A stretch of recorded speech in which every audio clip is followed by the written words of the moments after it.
સત્તા પક્ષમાં બેઠેલા નેતાઓ એ ભગવાન સમાન હોય છે? શું એ નેતાઓ માટે કોઈ જવાબદારી હોતી જ નથી? શું એ નેતાઓને કોઈક દેશની કટોકટી નડતી જ નથી? શું એ નેતાઓની જવાબદારી માત્ર એટલી જ હોય છે કે પ્રજાને, જે દેશની સામાન્ય જનતા છે, તેમને શીખવાડવાનું કે તમારી જવાબદારી શું છે? પરંતુ જ્યારે નેતાઓની પોતાની ફરજની વાત આવે, જવાબદારીની વાત આવે, તો ક્યાંક ને ક્યાંક એ હાથ ઉપર થઈ જતા હોય તે રીતની સ્થિતિ આપણને હવે સામાન્ય લાગવા માંડી છે। કારણ કે ખરેખર જે રીતે કોઈ પણ પાર્ટી સત્તા પક્ષમાં આવે છે, સત્તા પર બેસે છે, તો તે ભાન ભૂલી જાય છે કે આપણે પણ એક સામાન્ય વ્યક્તિ જ છીએ। તે જ અંગે વાત કરવી છે આજે આ વિડીયોમાં। નમસ્કાર, સ્વાગત છે આપનું ક્રાંતિ માર્ગમાં અને હું છું મેક્ષુ ઠક્કર આપની સાથે।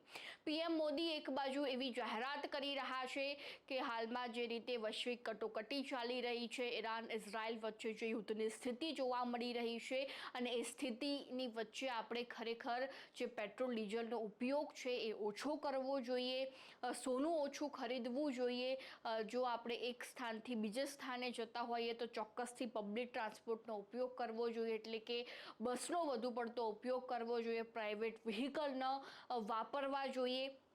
અને બીજા જ દિવસે જે રીતે આપણે આજે જોયું કે સોમનાથ ખાતે પીએમ મોદી આવ્યા છે, જેમાં સોમનાથના પુનર્નિર્માણના 75 વર્ષ જ્યારે પૂરા થવાના છે, તો તે સમય ગાળા દરમિયાન જ્યારે પીએમ મોદી સોમનાથ ખાતે પહોંચ્યા હતા અને જે રીતે ત્યાંથી વિડીયો સામે આવ્યા હતા કે મોટી મોટી ગાડીઓનો કાફલો જોવા મળતો હતો, કેટલી બસો જે છે તે સોમનાથ પહોંચી ચૂકી હતી, ગામમાંથી જેટલા પણ લોકો આવવા માગતા હોય અઢળક બસો ત્યાં સોમનાથ પહોંચાડવામાં આવતી હતી। એટલે હવે સૌથી મોટો પ્રશ્ન એ હાલ ઉઠી રહ્યો છે કે એક બાજુ તમે જાહેરાત કરી રહ્યા છો કે પેટ્રોલ ડીઝલનો ઉપયોગ ઓછો કરો, બીજી જ બાજુ તમે બીજા દિવસે કાર્યક્રમ યોજી રહ્યા છો, મોટા પાયે કાર્યક્રમ યોજી રહ્યા છો, જેમાં મોટી મોટી ગાડીઓના કાફલા જોવા મળે છે, પેટ્રોલ ડીઝલના ધુમાડા થાય છે, તમારી પાછળ બસો દોડી રહી છે। તો શું એ કટોકટી તમારા પર લાગુ નથી થતી? શું તમારે એકવાર એ વિચાર ન કરવો જોઈએ કે જ્યારે અમે પ્રજાને કહી રહ્યા છીએ કે તમે પેટ્રોલ ને ડીઝલ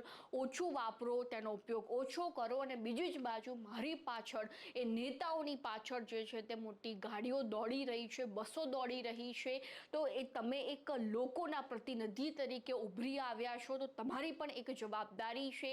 સૌ પ્રથમ તમારે જે છે તે એ કટોકટીને લઈને એક્શન મોડમાં આવવું પડે, લોકો માટે એક મસીહા બની જવું પડે કે હું એક ઊંચા પદનો નેતા છું, ઊંચી કક્ષાએ બેઠેલો નેતા છું, છતાં પણ જે છે તે એ કટોકટીને કારણે પેટ્રોલ ડીઝલનો ઉપયોગ ઓછો થાય તેના માટે કાર્ય કરી રહ્યો છું। તો ખરેખર સામાન્ય પ્રજાએ પણ આ કાર્ય કરવું પડશે, એવું ઉદાહરણ એ નેતાઓ કેમ નથી બેસાડતા? શું દર વખતે એ દેશની સામાન્ય પ્રજા, એ દેશના સામાન્ય લોકોની જ ફરજો આવે છે, જવાબદારીઓ આવે છે કે જ્યારે કટોકટી હોય ત્યારે કોઈ પણ વસ્તુથી ચલાવી લેવું, પરંતુ જ્યારે નેતાઓની વાત આવે તો તેઓ માત્ર જે છે તે વાત કરતા જોવા મળતા હોય છે, સ્ટેજ પર મોટી ફાકા ફોજદારી કરતા જોવા મળતા હોય છે, પરંતુ જ્યારે આપણે દ્રશ્યો સામે જોઈએ તો ખરેખર એ કટોકટીનો સામનો માત્ર એ સામાન્ય જનતા જ કરતી હોય છે, નેતાઓ તો એશો આરામથી જીવતા હોય છે।